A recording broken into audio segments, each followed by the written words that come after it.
Hello and welcome back to my another tutorial. In this tutorial I'm going to share with you how to enable developer option in your Samsung Galaxy A04. So let's take a look how to do that. You might be recently bought this Samsung Galaxy A04 and you are wondering how to turn on developer option.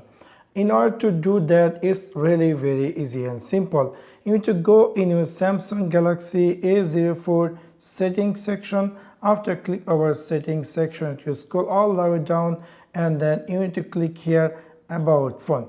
After click over about phone, you need to click here software information. After click over software information, you can find here something say world number.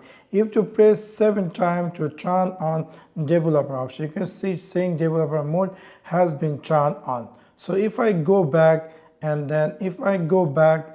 we'll see in my phone now settings section there is a appear developer option, so which is really quite interesting. So within this simple way you can easily turn on developer option in your Samsung Galaxy A04. So that's for now. Thanks for watching my video. See you next one. Peace.